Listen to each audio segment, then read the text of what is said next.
ABP 24 news पर वक्त हो गया है फास्ट से भी फास्ट खबरों का।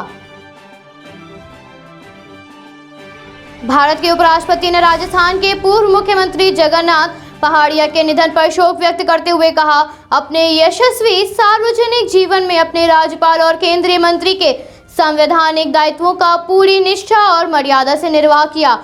शोक संतप्त परिजनों और सहयोगियों के प्रति मेरी विनम्र संवेदनाएं। कोरोना की स्थिति पर बुलाई गई बैठक में प्रधानमंत्री ने कहा, आपके अनुभव से हमें नीतियां बनाने में मदद मिलती है। टीकाकरण की रणनीति में राज्यों से मिलने वाली सुझावों को शामिल किया जा रहा है। प्रधानमंत्री ने कहा, वैक्सीन की बर्बादी रोकना बहुत जरूरी है। दूसरी लहर के बीच कोरोना वेरिएंट की वजह से अब युवाओं और बच्चों के लिए ज्यादा चिंता बढ़ गई है। हमें अधिक तैयार रहना होगा। राहुल गांधी ने मोदी सरकार पर निशाना साधते हुए कहा, मां गंगा की रेत से दिखता हर शव का कपड़ा कहता है, उसी रेत में सर दफनाए मोदी सिस्टम रहता है। प्रियंका गांधी ने कहा, बढ़ती महंगाई, निजी अस्पतालों द्वारा लूट, बिजली बिल, स्कूल फीस एवं व्यापार बंदी से हुआ नुकसान से मध्यम वर्ग जूझ रहा है। कई लोग कर्ज लेने, एफडी तोड़वाने, भविष्य निधि का पैसा निकलवाने के जैसे कदम उठा रहे हैं। केंद्रीय स्वास्थ्य मंत्री ने कहा, मिलकर मुश्किल रात के अंधेरे को मिटाएंगे, नया सवेरा लेकर आएंगे। जब जब समाज को मुश्किलों ने घेरा है, तब तब समाज के लोग ही आगे आए हैं। केंद्रीय मंत्री पीयूष गोयल ने कहा, किसानों की खुशहाली और समृद्धि के लिए प्रधानमंत्री द्वारा डीएपी खाद पर सब्सिडी बढ़ा दी गई है। इससे किसानों को लाभ मिलेगा। राजधानी दिल्ली में बारिश के बाद कई जगह पर जलभराव देखा गया, जिससे लोगों को यातायात में काफी मुश्किलों का सामना करना पड़ रहा है। दिल्ली स्थित सर गंगाराम अस्पताल के डॉक्टर डीएस राणा के अनुसार अस्पताल में ब्लैक फंगस के 48 मरीज मिले हैं। 16 अस्पताल में भर्ती होने के इंतजार में हैं। दिल्ली के मुख्यमंत्री ने कहा, ब्लैक फंगस बीमारी के बढ़ते मामलों को लेकर अधिकारियों एवं विशेषज्ञों के साथ एक महत्वपूर्ण बैठक की गई है। हमें बीमारी को बढ़ने से भी रोकना है और जिनको ये बीमारी हो रही है उनको जल्द से जल्द बेहतर इलाज देना है। उत्तर प्रदेश के मुख्यमंत्री ने जगन्नाथ पहाड़िया के निधन पर शोक व्यक्त करते हुए कहा, प्रभु श्री राम से प्रार्थना है कि दिवंगत आत्मा को अपने श्री चरणों में स्थान दे तथा शोक संतप्त परिजनों को ये दुख सहन करने की शक्ति प्रदान करें। उत्तर प्रदेश की राजधानी लखनऊ में भाजपा प्रदेश अध्यक्ष स्वतंत्र देव सिन्हा ने कोरोना श्रमिक जन जागरण रथ को हरी झंडी दिखाकर रवाना किया। राजधानी लखनऊ में ईदगाह में कोरोना वैक्सीन लगवाने की प्रक्रिया के लिए वैक्सीनेशन सेंटर बनाया गया है, जिसके साथ ही ये शहर का पहला ऐसा धार्मिक स्थल बन गया है जो वैक्सीनेशन सेंटर में तब्दील हो गया है। मौलाना खालिद रशीद ने लोगों से वैक्सीन लगवाने की अपील की। बसपा प्रमुख मायावती ने कहा, सरकारी दावे के अनुसार देश में कोरोना संक्रमण के केस कुछ कम हो रहे हैं।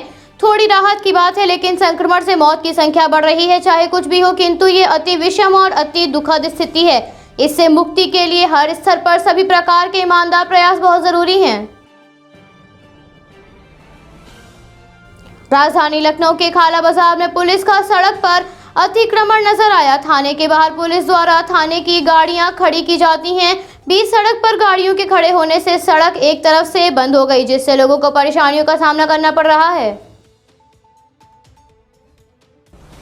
सपा अध्यक्ष अखिलेश यादव ने भाजपा सरकार पर निशाना साधते हुए कहा, उत्तर प्रदेश का समस्त शैक्षिक जगत भाजपा सरकार द्वारा मृतक शिक्षकों एवं शिक्षा मित्रों के प्रति तिरस्कारपूर्ण रवैये से बेहद आक्रोशित है। सरकार मृतक शिक्षकों की संख्या केवल 3 बता रही है। भाजपा सरकार शिक्षक संघ की 1621 मृतकों की सूची को मुआवजे का सम्मान न देकर मृतकों का अपमान कर रही है।